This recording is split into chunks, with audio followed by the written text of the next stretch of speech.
Good morning and welcome to another Glenn Maney Talks Chelsea. Sorry about the probably large black panels either side. Doing this on my mobile because I'm away from my studio, away from the back bedroom. Last night it was Tottenham Hotspur 0, Rottenham, the Spuds, the Lily Whites last night, Tottenham Hotspur 0, Chelsea 1. And let's be honest, probably 5-2 to Chelsea would have been a fair reflection of the game last night. Tottenham did have a couple of gilt-edged chances, which is still a worry. But Chelsea pretty well dominated the game.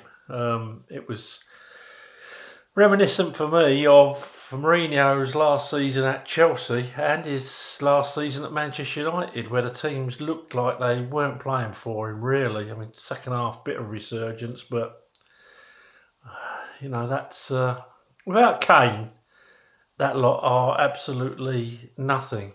Even Son needs Kane to play off. So, anyway, last night we started off with Mendy in goal. We brought in, remember me saying at the weekend that Callum Hudson-Odoi great against teams that we need to open up, but against teams that play on the counter attack or come at us, I expected to see Reece James at right back and right wing back, sorry, and there he was. We went with a 5.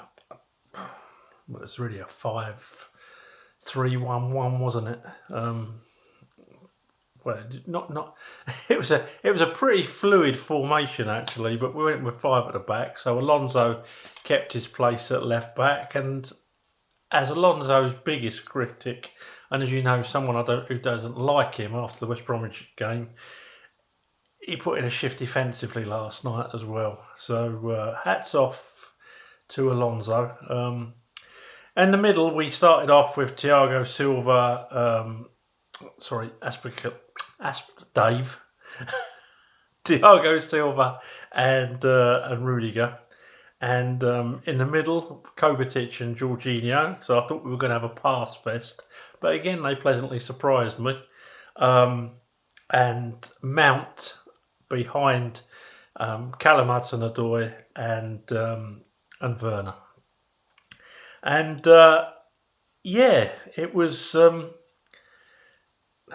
was worried about Tottenham being too physical for us in the midfield. When you look at them, they're quite a big side. They're a typical Mourinho side. I'll tell you one thing that really got to me last night. That Andre Mariner.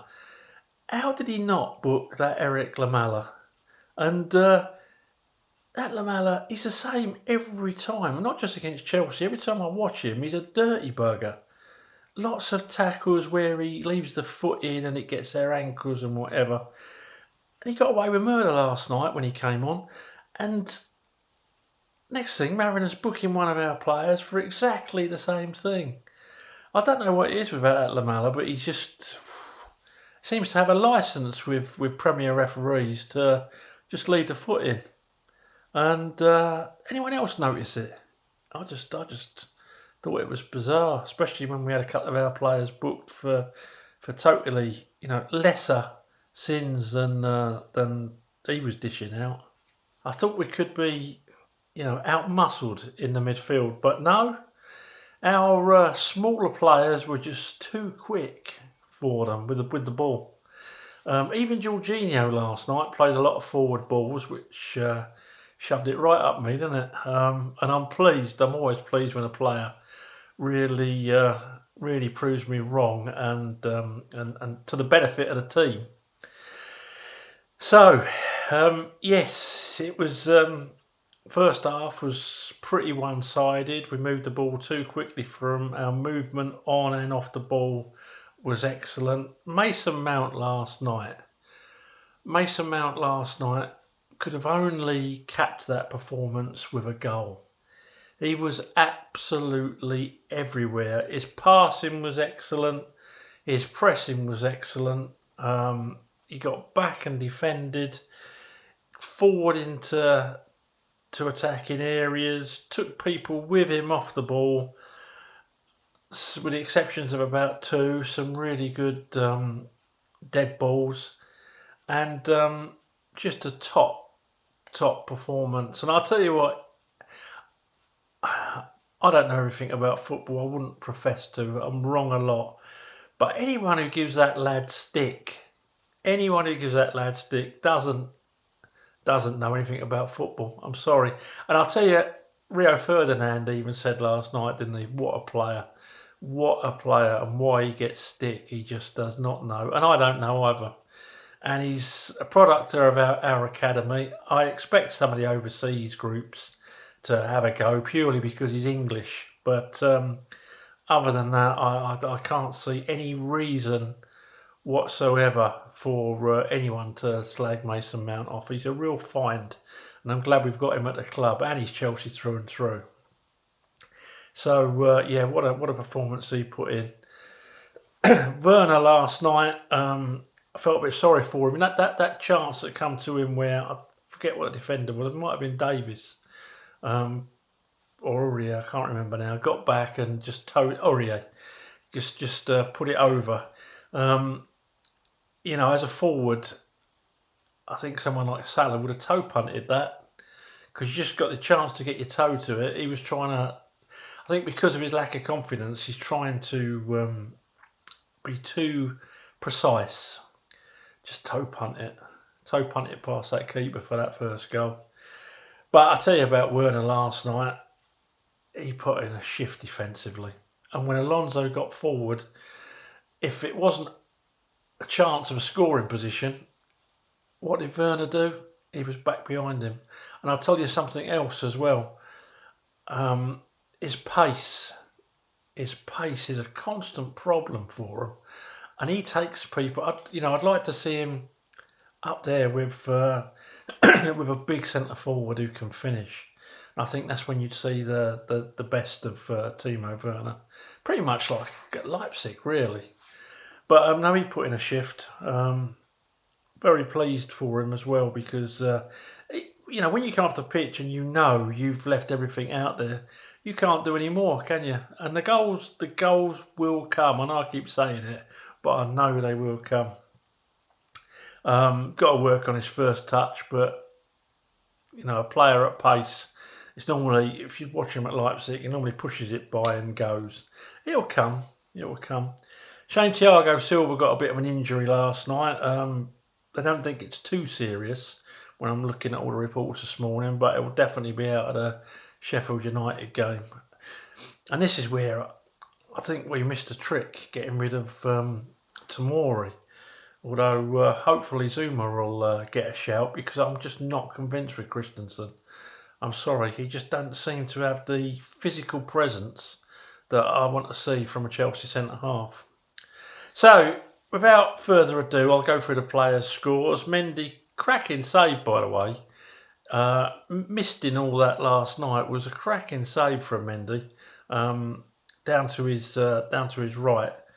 Really smart save. Didn't have that much to do with that aside, but I'm going to give Mendy a 6.5. Distribution was good, even though sometimes, when they play it out from the back there and they're playing it just to the edge of the 8-yard box, I'll tell you what, that doesn't do anything for my nerves. I'm surprised I've still got any fingers left, let alone nails. But no, his distribution was good, all bar once, and then I thought he was gonna do the Cruyff turn again. I was going, no, not against Tottenham, no. But he didn't, and Mendy gets a 6.5 from me.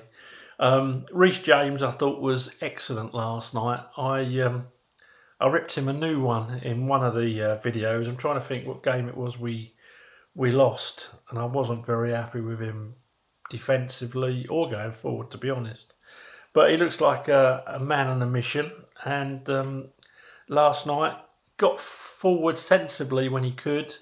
Was always there to support the forward players and the midfielders, but put a real good shift in, a sensible shift in defensively.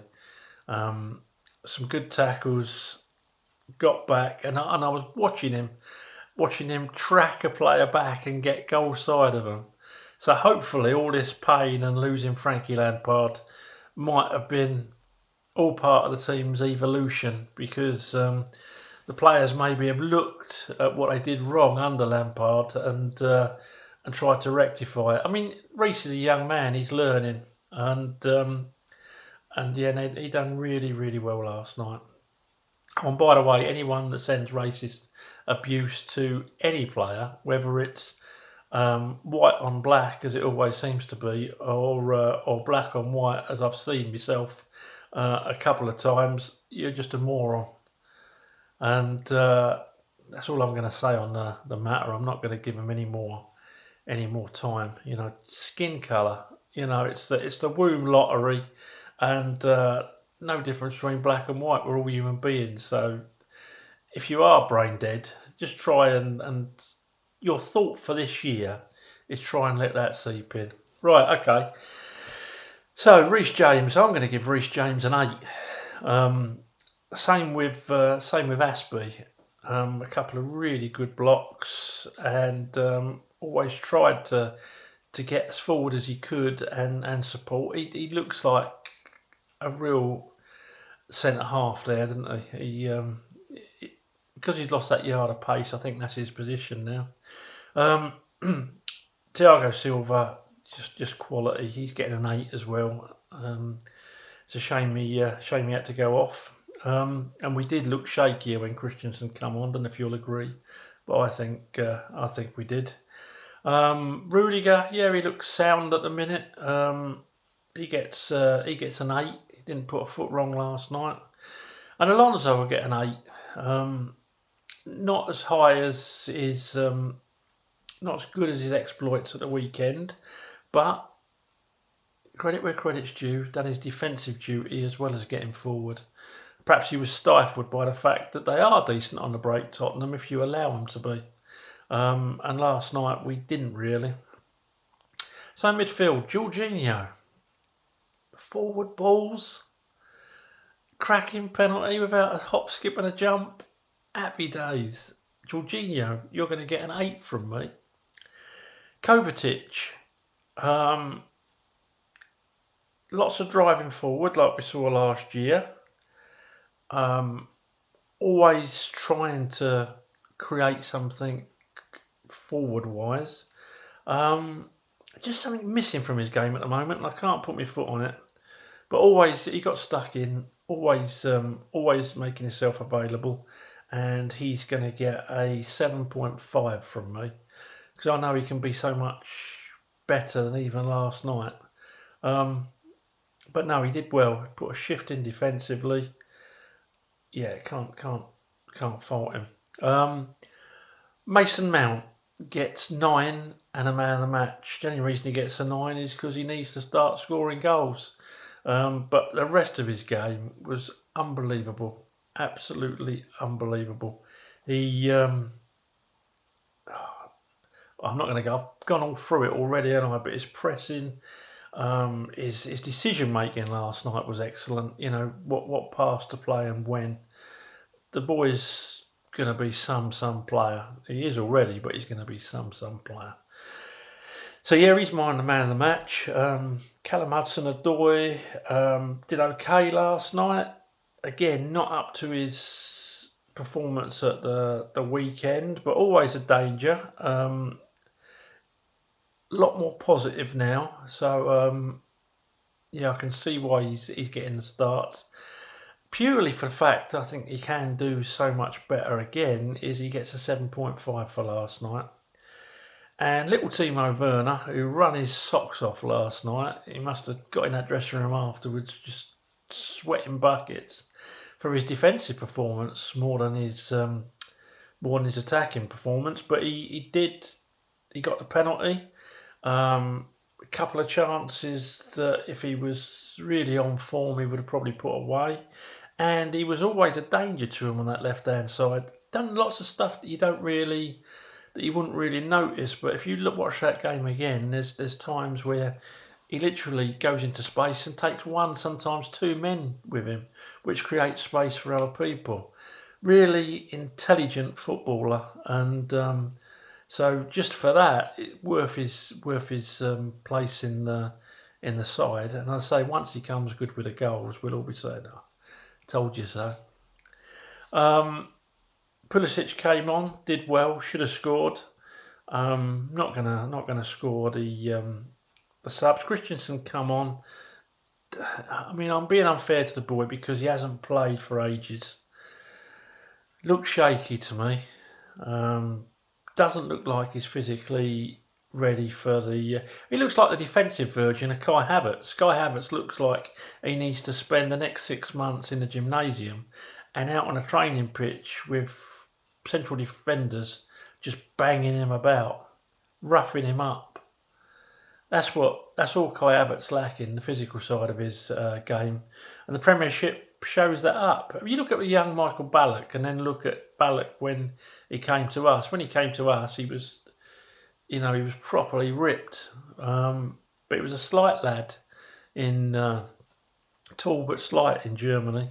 There was a big difference. You should Google those pictures. It's quite revealing, and I think that's what Havertz needs. But yeah, Christensen reminds me of a defensive Kai Havertz. He's got everything in his locker, but he just hasn't got that physique. And you do get the odd lapse of concentration as well. So, and then little Kante came on too late really to score. Came on to shore things up, and he did. So, well done, little Kante. So that's it really. I'm not going to go into, I'm not going to extend this anymore. That's my thoughts on last night's game. I think Tottenham are getting worse. Obviously they're missing Kane, but just relying on Kane and Son to get you out of the mire each week. It's pretty much the same as at Manchester United, wasn't it? He was just relying on Rashford and Ibrahimovic to get him out of mire. I think Jose, and I do respect Jose Mourinho.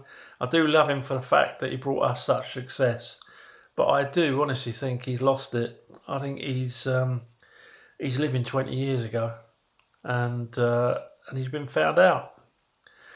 Tuchel, I think he's doing great so far. Too early to judge him, but he's definitely up to the tempo, and those players are definitely working for him at the moment. How long that'll last, I don't know, until someone gets the ump and it's spread through the side as it always seems to do at Chelsea. But at the moment, he's getting a proper tune off of his fiddle. So well done, Thomas Tuchel. And again, no one loves Frankie Lampard more than me, but we've got to get behind this manager.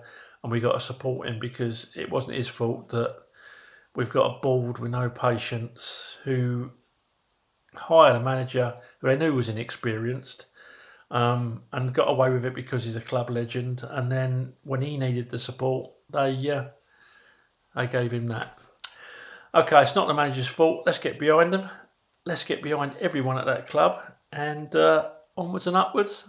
Up to Chelsea. I should speak to you after Sheffield United. Let me know your thoughts. That's the reason I do these little vlogs. And if you haven't subscribed yet, subscribe and press the notification button and all that. And if I forget to put it on Twitter and Facebook at some point, you'll still know there's a video up.